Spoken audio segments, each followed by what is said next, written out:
நீங்கள் இன்னும் தினை இட்லி ட்ரை பண்ணதே இல்லையா? ஒரு வாட்டி ட்ரை பண்ணுங்க. கூடவே இந்த ஸ்ட்ரீட் ஸ்டைல் சட்னியும் செஞ்சு சாப்பிட்டு பாருங்க, அட்டகாசமாக இருக்கும். வாங்க எப்படி செய்யறதுன்னு பார்க்கலாம். வெல்கம் டு ரெசிபிஸ் இன் தமிழ். தினை 1.5 கப் எடுத்திருக்கேன். நல்லா 3-4 வாட்டி வாஷ் பண்ணிவிட்டு ஒரு 6 மணி நேரத்துக்கு ஊற வச்சிடலாம். வெந்தயம் 1/2 டீஸ்பூன், உளுந்து 1/2 கப், ரெண்டையும் 1 மணி நேரத்துக்கு ஊற வச்சுக்கலாம். இது ரெண்டையும் தனித்தனியாக அரைச்சி ஒன்றா மிக்ஸ் பண்ணி ஓவர் நைட்டுக்கு ஃபர்மெண்டேஷனுக்கு விட்டுறலாம்.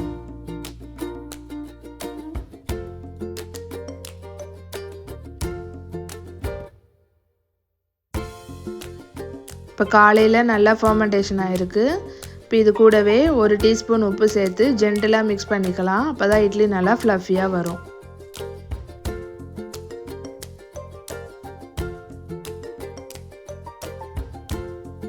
இப்போ ரெடி பண்ண மாவை நம்ம இட்லி தட்டில் ஊற்றி எடுத்துக்கலாம்.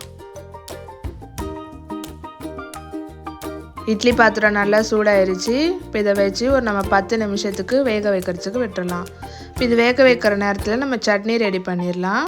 ஒரு பாத்திரத்தில் கொஞ்சமாக எண்ணெய் ஊற்றி 2 வெங்காயம் போட்டு நல்லா வதக்கிக்கலாம். வெங்காயம் கொஞ்சமாக வதங்கின உடனே 2 காஞ்ச மிளகா, ஒரு பச்சை மிளகா, கொஞ்சமாக இஞ்சி, ஒரு 5 பூண்டு சேர்த்து நல்லா வதக்கிக்கலாம். இது கூடவே 2 தக்காளி, ஒரு கை கொத்தமல்லி, 1.5 கை புதினா, கொஞ்சமாக கருவேப்பிலை, 1 டீஸ்பூன் மிளகாய்த்தூள், 1 டீஸ்பூன் உப்பு, அதையும் சேர்த்து நல்லா வதக்கிக்கலாம். இது நல்லா வதங்கிருச்சு. இப்போ இது ஒரு மிக்சியில் சேர்த்து நம்ம நல்லா அரைச்சி எடுத்துக்கலாம். தண்ணி ஊற்றாமல் அரைச்சி எடுத்துக்கலாம். அதுக்கப்புறமா நம்ம தண்ணி ஊற்றி நம்ம மிக்ஸ் பண்ணிட்டோன்னா நம்ம ஸ்ட்ரீட் ஸ்டைல் சட்னியும் ரெடி. இப்போ நம்ம இட்லியும் நல்லா வெந்துருச்சு.